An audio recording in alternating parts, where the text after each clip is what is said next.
दोस्तों, आशा करता हूँ आप सब तंदुरुस्त होंगे, सेहतमंद होंगे, स्वस्थ होंगे। मेरा नाम है विकास और मैं आपको पढ़ा रहा हूँ geotechnical engineering as a GATE के तौर पर। गेट के लिए हमें क्या क्या चाहिए, कैसी कैसी तैयारी करनी है, उस हिसाब से हम जियो टेक्निकल इंजीनियरिंग पढ़ेंगे। बीटेक बेस पर है ये। तो आज हम पढ़ेंगे soil formation.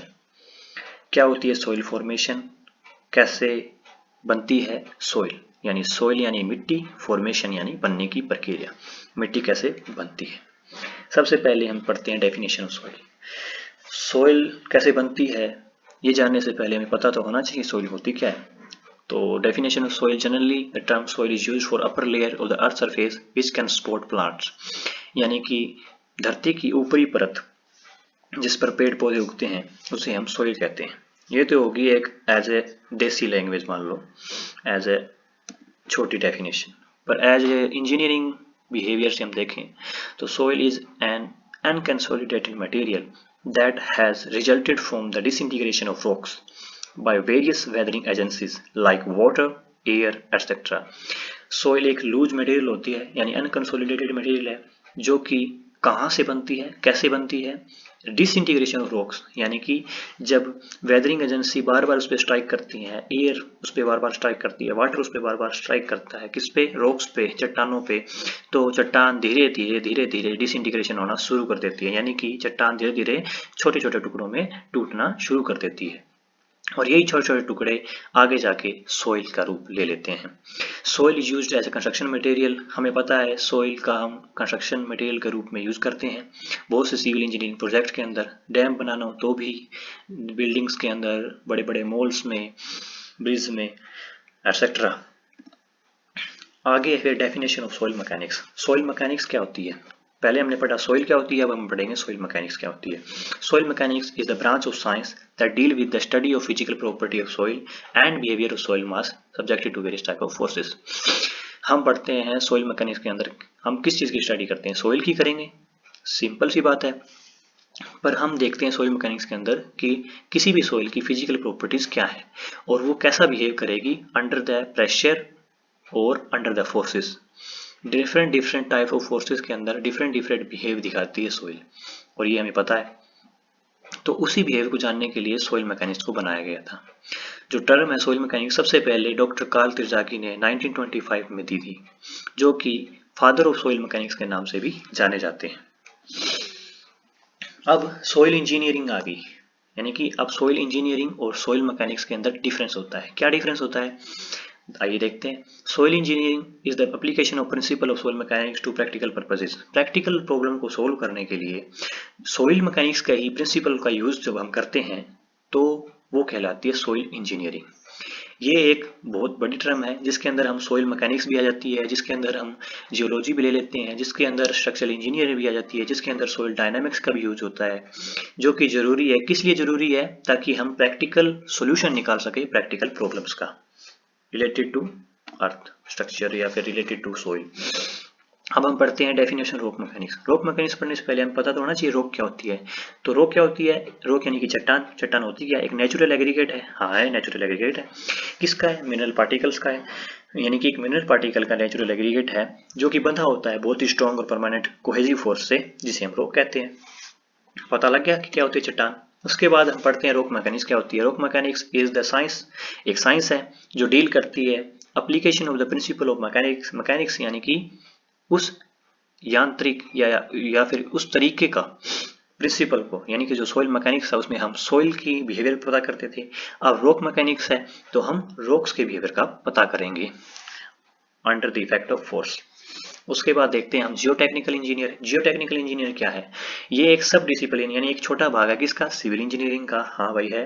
That involve natural material found closer to the surface of the earth, यानी कि जिसके अंदर हम उन चीजों को देखते हैं जो कि अर्थ के सरफेस के पास हो, जो कि मेनली मिट्टी होती है, यानी कि सॉइल होती है। It include the application of the principle of soil mechanics. इसके अंदर क्या क्या आते हैं, इसके अंदर आती है एप्लीकेशंस, कौन कौन सी एप्लीकेशन आती है, किसकी आती है? प्रिंसिपल ऑफ सॉइल मैकेनिक्स के प्रिंसिपल की जो एप्लीकेशन यानी कहाँ हम अप्लाई करते हैं, और रॉक मैकेनिक्स को हम कहाँ अप्लाई करते हैं, किसके लिए अप्लाई करते हैं? डिजाइन ऑफ फाउंडेशन के अंदर, डिजाइन ऑफ रिटेनिंग स्ट्रक्चर या design of earth structure.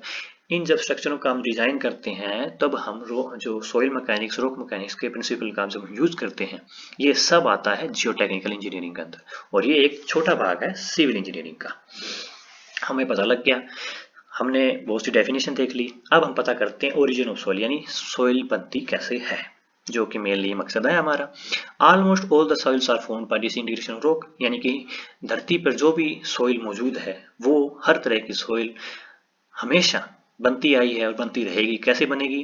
Disintegration of rock, यानी रॉक्स के छोटे छोटे टुकड़ों से टूटकर धीरे धीरे रॉक छोटे छोटे टुकड़ों में टूटती है। क्यों टूटती है? क्योंकि वेदरिंग एजेंसी लगती है, जैसे कि एयर वाटर स्ट्राइक करते हैं उस पर, हमने पहले पढ़ा। तो हर प्रकार की सॉइल ऐसे ही बनते हैं। अब वेदरिंग एजेंसी कौन सी प्रकार की होती है? दो प्रकार की वेदरिंग एजेंसी लग सकती है। कैसे? एक तो फिजिकल और एक केमिकल। फिजिकल और केमिकल वेदरिंग एजेंसी जो हम आगे पढ़ेंगे अगले लेक्चर में। अब है इफ वेदर्ड सेडिमेंट, यानी कि टूटे हुए टुकड़े जो कि रॉक्स के हैं, अगर रह जाएं, रिमेन ओवर पेरेंट रॉक, उसी रॉक पर जहां से वो टूटे हैं, तो उसी सॉइल को हम रेजिडुअल सॉइल कहते हैं। अगर टूटे हुए टुकड़े या फिर उस जो सॉइल बनी है टूटकर किसी चट्टान से, किसी रॉक से, वो वहीं रह जाए जहां पे वो बनी है, तो उसे रेजिडुअल सॉइल कहती है। यानी घर का जो भेदी है वो घर में ही रह रहा है, तो वो रेजिडुअल सॉइल है। और अगर इफ वेदर्ड सेडिमेंट, टूटे हुए टुकड़े या फिर सॉइल कह सकते हैं, ट्रांसपोर्ट किए जा सके या ट्रांसपोर्ट कर लिए गए, किसके द्वारा? हवा के द्वारा, पानी के द्वारा, तो और इकट्ठे कर दिए गए किसी एक स्थान पर, किसी दूसरे स्थान पर, तो उस जो मिट्टी को कहेंगे, उस सॉइल को हम कहेंगे ट्रांसपोर्टेड सॉइल, क्योंकि वो ट्रांसपोर्टेड कर दिए गए, यानी घर का भेदी बाहर चला गया, घर में अंदर नहीं है। तो ट्रांसपोर्टेड सॉइल और रेजिडुअल सॉइल आप सबको समझ आ गई होगी, आई होप। अब हम बढ़ते हैं कि जो सॉइल के बनने का फॉर्मेशन है, उस प्रक्रिया को क्या कहेंगे? उस प्रक्रिया को हम कहते हैं पेडोजेनेसिस। पेडोजेनेसिस क्यों कहते हैं पेडोजेनेसिस? क्योंकि इसका नाम है भाई पेडोजेनेसिस, इस फॉर्मेशन का नाम है। किस फॉर्मेशन का नाम है? प्रोसेस, यानी एक प्रक्रिया होती है जिससे ये बनती है। यानी कि अगर फिजिकल या केमिकल वेदरिंग एजेंसी रॉक पर लगी, उनमें डिसइंटीग्रेशन स्टार्ट हुआ, डिसइंटीग्रेशन से सॉइल बनी, तो उस प्रोसेस को हम पेडोजेनेसिस कहते हैं। यानी कि हार्ड मास से एक लूज मास का बनना पेडोजेनेसिस कहलाता है। और इसी का उल्टा होता है लिथिफिकेशन, यानी एक लूज मास यानी कि सॉइल से वापस से हार्ड मास यानी कि चट्टान बनना, उसे कहते हैं हम लिथिफिकेशन। फिर है सोइल फॉर्मेशन इज साइक्लिक, यानी कि एक साइकिल में ये बनती है, एक साइकिल चलता रहता है, हमेशा चलता रहेगा और चलता आ रहा है, उसे हम जियोलॉजिकल साइकिल कहते हैं। इस साइकिल के दौरान ही सॉइल फॉर्मेशन होती है। चलो पढ़ते हैं भाई जियोलॉजिकल साइकिल। जियोलॉजिकल साइकिल क्या है भाई? क्या है जियोलॉजिकल साइकिल? हाँ, जियोलॉजिकल साइकिल है, ये है भाई जो आपको डायग्राम में दिख रहा है। जियोलॉजिकल साइकिल में सबसे पहले वेदरिंग स्टेज आती है। वेदरिंग यानी कि सबसे पहले डिसइंटीग्रेशन स्टार्ट हुआ, उसके बाद ट्रांसपोर्ट हुआ। क्या ट्रांसपोर्ट हुआ? जो सॉइल बनी डिसइंटीग्रेशन के बाद वो ट्रांसपोर्ट कर ली जाती है, किसके द्वारा? अगर वहां से नदी बह रही है तो जो सॉइल ढलान के द्वारा नीचे आई, वो पानी से बहकर कहीं दूसरी जगह चली गई, दूसरी जगह, और वहां जाकर इकट्ठी हो गई, तो उसे हम कहते हैं डिपोजिशन। पहले वेदरिंग, फिर ट्रांसपोर्टेशन, फिर डिपोजिशन, और धीरे धीरे धीरे डिपोजिशन से बनता है अपहीवल। ये 4 स्टेजेस होती हैं। पहली वेदरिंग, फिर ट्रांसपोर्टेशन, फिर वो जहां इकट्ठी हुई वो डिपोजिशन, और फिर अपहीवल बन गया, यानी कि दोबारा से चट्टान बन गई। और फिर उसी चट्टान से फिर से वेदरिंग एजेंसी ने जो स्ट्राइक करी तो वो डिसइंटीग्रेशन हुई, और उससे दोबारा से वो फिर ट्रांसपोर्ट हुई, और फिर वो जाके डिपोजिशन हो गई उसकी।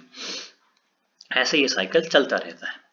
उसके बाद है इसमें जो 4 स्टेजेस होते हैं उनके नाम, जैसे कि weathering stage, transportation stage, deposition of weathered material, upheaval. तो ये 4 स्टेज होती हैं। उसके बाद भाई अपना लेक्चर खत्म।